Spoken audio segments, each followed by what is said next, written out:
오늘 말씀은 창세기 5장 1절에서 32절까지의 말씀입니다. 오늘 말씀 이 창세기 5장에는 아담의 족보가 나옵니다. 아담의 족보는 생육하고 번성하여 땅에 충만하라고 하는 이 말씀의 성취입니다. 이 가운데 4장에 나오는 가인의 족보가 죄로 얼룩져 있다면 5장에 나타난 족보는 소망을 담고 있습니다.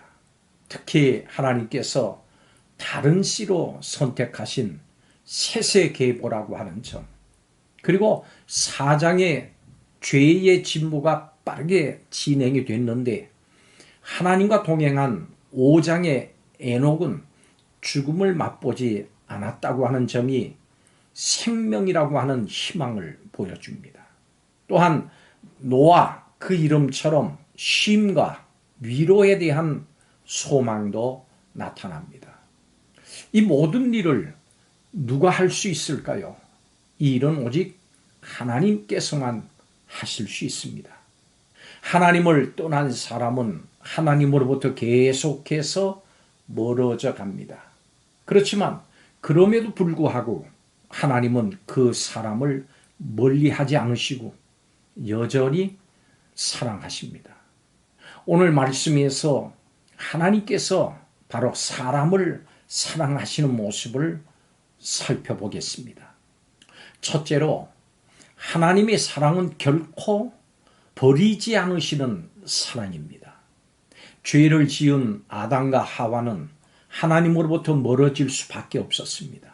그럼에도 불구하고 하나님께서는 생육하고 번성하라고 하신 이 주신 복을 거두지 않으셨습니다. 그들을 여전히 사랑하셨기 때문입니다. 우리가 하나님을 버릴지언정 하나님께서는 하나님의 형상을 따라서 지으신 사람을 결코 버리지 않으시고 마지막까지 돌아오기를 기다리십니다.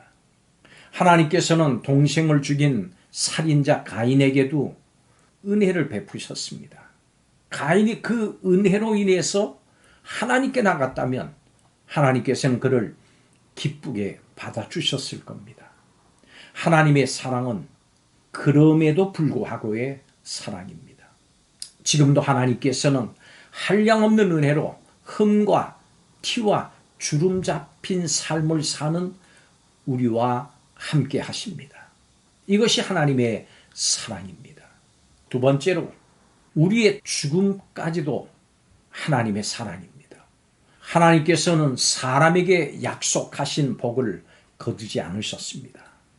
그럼에도 불구하고 반드시 죽으리라고 하는 창세기 2장 17절의 말씀은 그대로 이루어졌습니다. 셋의 자손은 장수하면서 생육하고 번성했습니다마는 결국 에녹을 제외한 모두가 다 죽었습니다. 우리는 하나님의 은혜로 살아가고 있지만 언젠가는 반드시 죽을 수밖에 없는 존재입니다. 죄 지은 인간에게는 죽음도 하나님의 은혜입니다. 죄의 삭은 사망인데 죄 지은 모습으로 이 죄 많은 세상 가운데서 죽지 않고 영원히 산다고 한번 생각을 해보십시오. 그렇게 그런 모습으로 죽지 않고 사는 것은 결코 복이 아닙니다. 이런 면에서 죄 지은 우리 인간에게 죽음이 있다고 하는 것은 하나님의 또 하나의 은혜입니다. 오늘 말씀 24절에 이렇게 말씀합니다. 에녹이 하나님과 동행하더니 하나님이 그를 데려가심으로 세상이 있지 아니하였더라. 이 말씀에도 모든 사람이 다들 죽음으로 삶이 끝나는데 에녹에게는 그 죽음의 언어가 없습니다. 그래서 히브리서는 에녹이 죽음을 겪지 않고 하나님께 갔다고 히브리서 11장 25절에 말씀합니다. 에녹에게는 죽음이 없었습니다. 죽음은 죄의 결과입니다. 죄가 하나님과 인간을 분리시켰습니다. 이 분리의 절정과 상징이 바로 죽음입니다. 당시의 사람들이 900년 동안을 살았는데 그런데 하나님은 365년밖에 살지 않은 에녹에게 죽음의 개념을 적용하지 않으셨습니다. 왜 그렇습니까?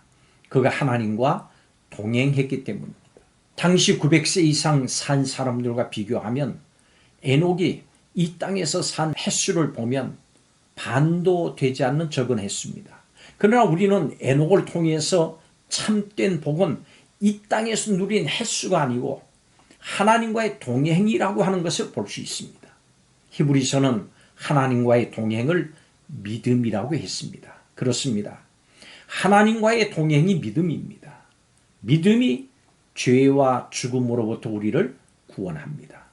우리의 삶은 얼마나 오래 사느냐 이게 핵심이 아니고 짧게 살아도 오히려 큰 족적을 남기는 믿음이 중요한 것입니다. 죄 지은 인간은 죄의 삭슬 지불해서 죽고 다시 태어나야 합니다. 영원히 죽지 않는 사람으로 다시 태어나야 합니다. 그러기 위해서는 지금 이 땅의 삶을 어떻게 사느냐 이것이 중요합니다. 예수 그리스도의 의를 덧입어서 하나님과 동행하면서 의롭게 살아가십시오. 사는 동안에 예수님을 믿고 물과 성령으로 거듭나십시오. 모든 사람은 죄로 인해서 반드시 죽을 수밖에 없지만 예수 그리스도를 믿고 물과 성령으로 거듭난 사람은 에녹처럼 죽음을 넘어서 영생을 누릴 수 있습니다. 살아있을 때 죽음과 죽음 이후의 삶을 하나님의 말씀을 따라서 철저히 준비해야 됩니다. 죽음이 결코 끝이 아닙니다. 하나님은 우리를 위해서 죽음 이후 영생의 삶을 계획하셨습니다. 마지막 세 번째로 하나님의 사랑은 위로하시는 사랑입니다. 하나님께서는 죄로 말미암아 죽어 마땅한 자들을 구원하시기로 작정하셨습니다.